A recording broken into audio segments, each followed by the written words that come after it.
ବାବା ମୁଁ ଜାଣିବାକୁ ଚାହୁଁଛି କି ଯେଉଁ ଆପଣ କହୁଛନ୍ତି ଖେଚଡ଼ି ମୁଦ୍ରା କରିକି ପ୍ରାଣକୁ ଯେଉଁ ଆମର ରଖିବା ସେଇଟା କେମିତି କରାଯିବ ଟିକେ ଜଣାଇବେ।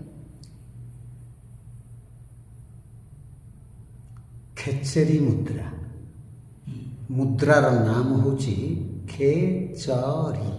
ଖେଚରୀ ଆମେ ସେଇଟାକୁ ଖେଚେରୀ କହୁଛେ, ଏକାର ଲଗାଉଛେ ଚରେ, ଆକ୍ଚୁଆଲି ଖେଚରୀ। ଗାଈ ଚେରିବାକୁ ଯାଇଛି ନା ଚରିବାକୁ ଯାଇଛି? ଗାଈ ଚରୁଛି। ସତ୍ୟଂ ବାଦଃ ଧର୍ମଂ ଚରଃ। ସତ୍ୟଂ ବାଦ ଧର୍ମଂ ଚର। ଚର ସତ୍ୟ କୁହ, ଧର୍ମ ଆଚରଣ କର। ସତ୍ୟ କୁହ, ଧର୍ମ ଆଚରଣ କର। ଏ ପ୍ରାର୍ଥନା ମହାଭାରତ ସମୟରେ ଦ୍ରୋଣ ଗୁରୁ ଥିଲେ ଉଭୟ ପକ୍ଷଙ୍କର। ଦ୍ରୋଣାଚାର୍ଯ୍ୟ ସେ କୌରବ ଏବଂ ପାଣ୍ଡବମାନଙ୍କୁ ଯୁଦ୍ଧ ବିଦ୍ୟା ଶିକ୍ଷା ଦେଉଥିଲେ। ଶିକ୍ଷା ପୂର୍ବରୁ ଉଭୟଙ୍କୁ କୁହାହେଉଥିଲା ପ୍ରାର୍ଥନା କରିବାକୁ। ଉଭୟ ପ୍ରାର୍ଥନା କରନ୍ତି। ସେ ପ୍ରାର୍ଥନାର ଆମର ଯେମିତି ଆହେ ଦୟାମୟ ବିଷ ବିହାରୀ ଘେନ ଦୟାବ ହି ମୋର ଗୁହାରୀ, ଆମର ପ୍ରାର୍ଥନା। ରାମକୃଷ୍ଣ ନନ୍ଦ ଏହାର ରଚୟିତା। କିନ୍ତୁ ମହାଭାରତ ସମୟରେ ପ୍ରାର୍ଥନା ଏମିତି ନଥିଲା। ପ୍ରାର୍ଥନା କେମିତି ଥିଲା? ଦ୍ରୋଣ କହୁଥିଲେ ଗୁରୁ ଉଭୟ ପକ୍ଷଙ୍କୁ ଯେ ତୁମେ ଯୁଦ୍ଧ ବିଦ୍ୟା ଅଧ୍ୟୟନ କରିବା ପୂର୍ବରୁ ପ୍ରଥମେ ପରମାତ୍ମାଙ୍କୁ, ପରମେଶ୍ୱରଙ୍କୁ ପ୍ରାର୍ଥନା କର। ସେ ପ୍ରାର୍ଥନାଟା କେମିତି ଥିଲା? ସତ୍ୟଂ ବଦଃ ଧର୍ମଂ ଚରଃ। ଆଉ ଦୁର୍ଯ୍ୟୋଧନ ସେଟାକୁ ବାରମ୍ବାର ବାରମ୍ବାର ବାରମ୍ବାର ପଢ଼ିପାରୁଥିଲେ ପ୍ରାର୍ଥନାକୁ, କିନ୍ତୁ ଯୁଧିଷ୍ଠିରଙ୍କର ହେଉନଥିଲା। ଯୁଧିଷ୍ଠିର ଥରେ ବି ଏ ପ୍ରାର୍ଥନା ଜୀବନ କାଳ ଭିତରେ ଉଚ୍ଚାରଣ କରିପାରିଲେ ନାହିଁ, ଯେପର୍ଯ୍ୟନ୍ତ ଶିକ୍ଷା କରୁଥିଲେ ବିଦ୍ୟାଳୟରେ। ସବୁଦିନ ବିଦ୍ୟାଳୟରେ ଆମେ ଯେମିତି ଯାଉ, ଆମେ ପହଞ୍ଚୁ ଏବଂ ଆହେ ଅଖିଳ ବ୍ରହ୍ମାଣ୍ଡ ପତି ମୋ ଜୀବନ ସ୍ୱାମୀ, ଏ ଗୋଟେ ପ୍ରାର୍ଥନା ଥିଲା। ହେ ପରମ ପିତା ମାତା ପ୍ରଭୁ ଅନ୍ତର୍ଯ୍ୟାମୀ, ଏମିତି ପ୍ରାର୍ଥନା ଆମେ ପଢ଼ୁଥିଲେ।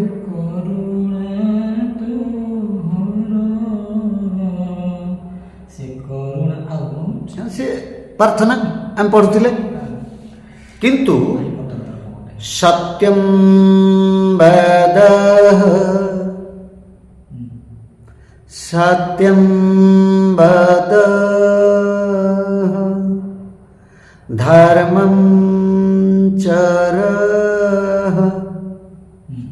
ସତ୍ୟ କୁହ, ଧର୍ମ ଆଚରଣ କର। ଏଠି ଭଗବାନଙ୍କର ନାମ ନାହିଁ।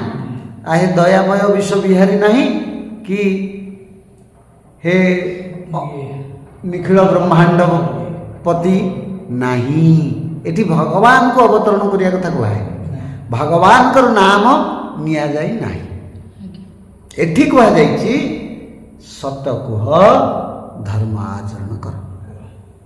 ଆମର ଅଛି ପ୍ରାର୍ଥନାରେ ସତ କହି ପଛେ କିଆଁ ସତ କହିବାକୁ କିଆଁ ଡରିବି, ସତ କହି ପଛେ ମଲେ ମରିବି।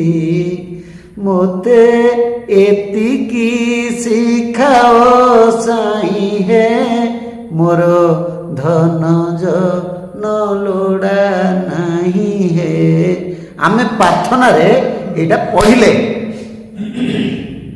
କିନ୍ତୁ ଯେମିତି ଆମର ବିଦ୍ୟା ଅଧ୍ୟୟନ ସମାପ୍ତ ହେଲା ଏବଂ କର୍ମମୟ ଜୀବନ ଆରମ୍ଭ ହେଲା, ଆମେ ଚାକିରି କଲେ ବା ବ୍ୟବସାୟ କଲେ, ବୃତ୍ତିଗତ କାର୍ଯ୍ୟକ୍ରମ ଯାହା ବି ଆମେ କଲେ, ଆମେ କ'ଣ କହିଥିଲେ ପ୍ରାର୍ଥନା ବିଦ୍ୟାଳୟରେ? ସତ କହିବାକୁ କିଆଁ ଡରିବି, ସତ କହି ପଛେ ମଲେ ମରିବି, ମୋତେ ଏତିକି ଶିଖାଅ ସାଇଁ ହେ, ମୋର ଧନ ଜନ ଲୋଡ଼ା ନାହିଁ ହେ। କିନ୍ତୁ ଆମେ ଯେତେବେଳେ ବିଦ୍ୟାଳୟରୁ ଉତ୍ତୀର୍ଣ୍ଣ ହେଇ ନିଜର କର୍ମସଂସ୍ଥାନରେ ଯୋଗ ଦେଲେ, ପ୍ରଥମ କାର୍ଯ୍ୟଟି କ'ଣ ହେଲା?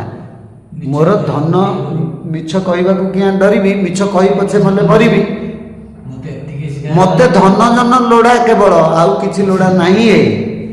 ମୋତେ ଧନ ଜନ ଦିଅ ପ୍ରଭୁ ହେ, ମୋର ଆଉ କିଛି ଲୋଡ଼ା ନାହିଁ ହେ। ତା ମାନେ ମୁଁ ତାକୁ ବିପରୀତ ଦିଗରେ ପରିଚାଳନା କଲି। ମୁଁ କହିଲି କିନ୍ତୁ କଲି ନାହିଁ, ମୁଁ କହିଲି କିନ୍ତୁ କଲି ନାହିଁ। ଏ କଥା ମୁଁ ଆଲୋଚନା କରିବା ପଛରେ କ'ଣ ରହସ୍ୟ?